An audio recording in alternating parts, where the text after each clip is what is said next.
तहसीलदार, deputy collector, SDM, इनके नाम सुनने में एक रुतबा टाइप का रहता है। तब तो जब मैंने तैयारी स्टार्ट की थी तब तो लाल बत्ती वाला सिस्टम चलता था, लाल बत्ती लाल बत्ती, लाल बत्ती मिलेगी, जलवा होगा, रुतबा होगा।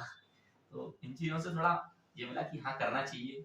Hello friends, welcome to my new blog. आपका मेरे नए ब्लॉग में स्वागत है। तो आप लोग कैसे हैं? आप लोग अच्छे होंगे।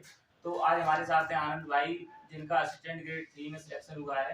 तो उनकी सफलता की जर्नी अपन जानेंगे। सबसे पहले आपको बहुत बहुत शुभकामनाएं भाई। तो आपकी फैमिली बैकग्राउंड के बारे में थोड़ा बताने का प्रयास करें और प्राथमिक शिक्षा आपने कहाँ से की, एजुकेशन बैकग्राउंड के बारे में। मैं ग्वालियर जिले में डबरा तहसील में पिछोर से हूँ, जो एक कस्बा लगता है पिछोर। वहाँ मेरा एक काफी बड़ा परिवार है और मैंने प्राथमिक शिक्षा भी अपनी वहीं से की है, 10th 12th। उसके बाद ग्रेजुएशन मैंने डबरा बरंदा साइकोलॉजी से किया। उसके बाद उसी के साथ साथ मैं ये कंपटीशन की तैयारी मैंने स्टार्ट की थी ग्रेजुएशन के साथ साथ डबरा में कोचिंग से। और उसके बाद मैंने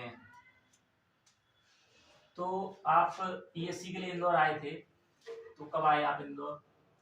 मैं पीएससी के लिए मेरा जब 2020 का प्रीलिम्स निकला था उसके बाद आया था मैं 2021 में। तो प्रीलिम्स आपने कोचिंग ज्वाइन की थी तब प्रीलिम्स निकला था कि सेल्फ स्टडी से प्रीलिम्स? मैंने ग्वालियर निर्माण आईएएस से प्री की कोचिंग की थी और यहाँ इंदौर आके मैंने आकार कोचिंग से मेंस किया था। तो आपका कितनी बार मेंस लिखा आपने, कितनी बार? मैंने 4 अटेम्प्ट दिए हैं अभी, जिसमें से मेरा 2 बार प्री रुका है और 2 बार मेरा प्री निकला है और मैंने 2 बार मेंस अटेम्प्ट किया है। 2020 वाला किया था और 2022 वाला किया था। अच्छा, तो आपका इंटरव्यू कॉल नहीं हो पाया अभी? हाँ, मेरा मेंस अभी निकला नहीं है। तो आपने जे का प्लान बनाया है कि हमको पीएससी छोड़कर किसी दूसरे फील्ड में जाना चाहिए, जिससे मैं पीएससी की अच्छी तैयारी कर सकूं, अपने ऊपर कोई प्रेशर ना रहे, फाइनेंशियली या कोई प्रेशर ना रहे अपने पास, इससे आपने चुनाव ग्रेड 3 को? क्या है कि मैं मध्यम वर्गीय परिवार से बिलोंग करता हूँ। मेरे पापा पेशे से किसान हैं और हालांकि फैमिली की तरफ से मुझे पढ़ाई को लेकर कभी प्रेशर नहीं था। लेकिन जब मेरे जो 4 अटेम्प्ट हो चुके थे, जब मैं 5वें अटेम्प्ट की ओर जा रहा था और मेरी उम्र अभी 26 साल है, तो उसी के साथ साथ मैंने सोचा कि कहीं ना कहीं पीएससी के साथ साथ वनडे एग्जाम भी ट्राई करना चाहिए। क्या है कि मैं साइंस बैकग्राउंड से रहा हूँ, शुरू से मेरा 10th 12th में परसेंटेज अच्छी रही और मैथ भी अच्छा रहा। तो मैंने सोचा कि थोड़ा बहुत सेल्फ स्टडी करके थोड़ा मैथ देख लेना चाहिए। और जीके तो अपना सेम है ही, एमपी सेम है, कंप्यूटर सेम है। पीएससी से कम मुझे इतना लाभ मिला कि जीके में कहीं ना कहीं मुझे कमजोरी फील हुई और मैथ मेरा शुरू से ही अच्छा था।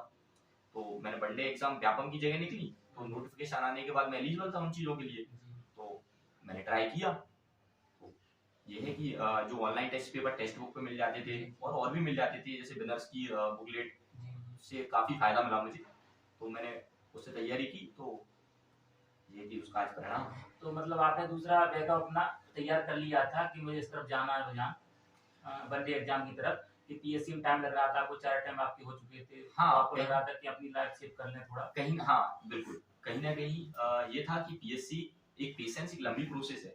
मेरे साथ में जो कई तैयारी करने वाले जो भैया वगैरह थे, जो मतलब प्रॉपर पीएससी की तैयारी की उन्होंने, और ये कहीं ना कहीं जब 4 अटेम्प्ट मेरे हो चुके थे और जब एक भी मेंस इंटरव्यू कॉल नहीं हुआ, तो मैंने सोचा कि एक बार कहीं ना कहीं इधर भी ट्राई कर लेना चाहिए वनडे एग्जाम पे। अगर होता है तो ठीक, नहीं तो पीएससी तो करना ही है। तो इस वजह से मैं थोड़ा इधर की ओर हुआ। मैंने पटवारी एग्जाम भी दिया, लेकिन मेरा उसमें हुआ नहीं। उसके बाद फिर मैंने ये एग्जाम दिया था।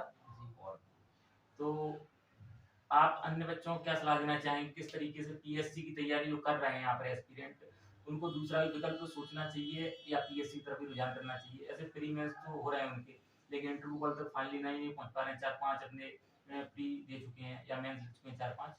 तो क्या उनको करना चाहिए? सेकंड जैसे आपने अपनाया उस तरीके से वो भी अपनाना चाहिए या एक ही तरफ लगेंगे? अगर उनका मैथ, रीजनिंग, इंग्लिश अगर अच्छा है तो वे ट्राई कर सकते हैं। और अगर वो पीएससी को लेके बाकी में कॉन्फिडेंट है कि हाँ, कि हमको केवल एक फोकस रखना है। क्या है, कई बार ऐसा रहता है कि दोनों की सवारी में इंसान कहीं का नहीं रहता है। तो अगर वो एक ही अगर फोकस रखना चाहते हैं तो एक ही रख सकते हैं। और अगर उनको जरूरत है कि हाँ, परिवार को कोई एक जॉब की जरूरत है, जैसा कि मुझे लगता था, मुझे थी जॉब की जरूरत। पीएससी के अलावा मेरे पास ये ऑप्शन था कि मुझे जॉब की जरूरत थी, कोई ना कोई गवर्नमेंट जॉब ऐसा ट्राई कर सकते हैं, बशर्ते उसके लिए मैथ रीजनिंग में अच्छा होना चाहिए, क्योंकि व्यापम का भी कट ऑफ इतना लो लेवल अब रहता नहीं है, हाई कॉम्पिटिशन। तो मतलब बैकअप होना चाहिए पीछे, अगर आप नेट वगैरह कर लें या अन्य कोई बिल्कुल बिल्कुल, मैं क्या कहता हूँ, अगर आप 4-5 अटेम्प्ट दे चुके हैं और अगर आपको उतना रिजल्ट नहीं दिख रहा है पीएससी की साइड से, तो कहीं ना कहीं आपको कुछ ना कुछ प्लान भी सोचना चाहिए। बी प्लान जरूरी है, बी प्लान भी जरूर बिल्कुल सोचना चाहिए आपको।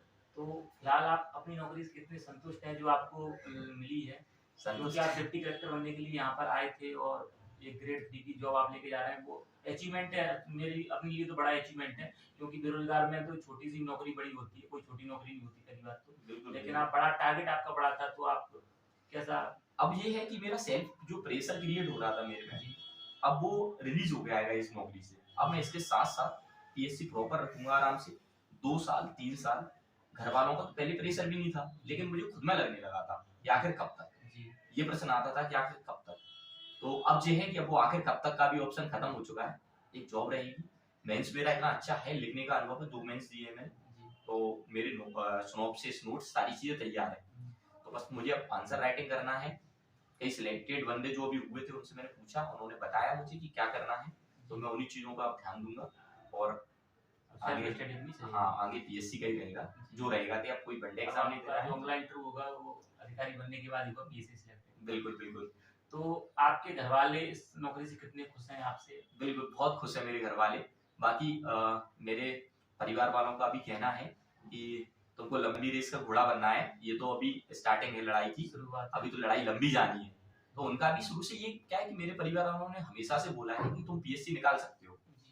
मुझे इतना जी पीएससी के लिए जो कॉन्फिडेंस अपने परिवार इन्हीं सभी लोगों से आया कि उन्होंने बोला कि तुम कर सकते हो, तो अपन ने प्रयास किया, लेकिन इसके साथ साथ ये भी मिला, इससे भी वो खुश है। और आगे उन्होंने ये बोला है कि 2 साल 3 साल तुम फ्री हो, अभी भी फ्री थे और अब भी फ्री हो, अपनी तरीके से कुछ नहीं करना तुमको, अब पीएससी करना है या जो भी तुमको ठीक लगे।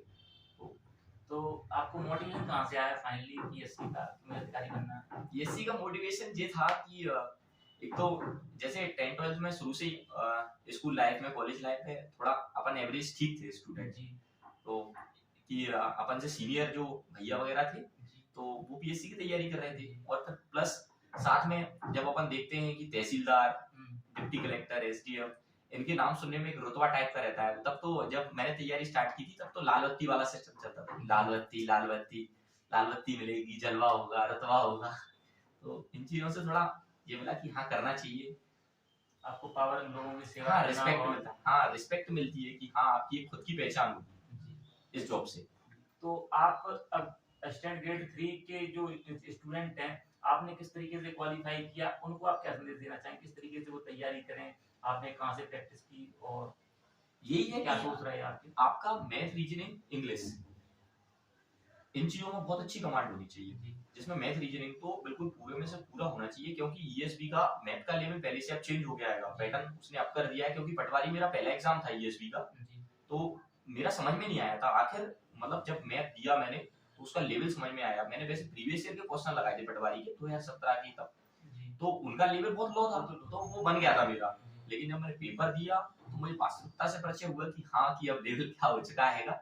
तो फिर मैंने अपना फिर अपर ग्रेड से और अच्छा टेस्ट बुक से लगाए, विनर्स से लगाए, जहाँ से भी मुझे ऑनलाइन प्लेटफॉर्म पे टेस्ट मिले, हालांकि मैं ऑफलाइन कहीं नहीं गया, ऑनलाइन जो भी मिला मुझे मैंने ऑनलाइन और काफी चीजें, मतलब टेस्ट ने आपको पूरा सिलेक्शन ही दिलवा दिया? हाँ टेस्ट से ये रहा, मुझे अपनी कमजोरियों के बारे में पता लगा कि आखिर मैं कहाँ भी कमजोरी वहाँ आपने काम करने का प्रयास। हाँ, तो हमारे साथ आनंद भाई ने अपने संघर्ष की कहानी बताई कि ऐसे ऐसे उन्होंने संघर्ष किया, और सेकंड बी ऑप्शन जरूरी अपने पास होना, जो जैसे आनंद भाई ने बताया अपन को, लेकिन डीएसपी बनेंगे भविष्य में, मैं ऐसी कामना करता हूँ।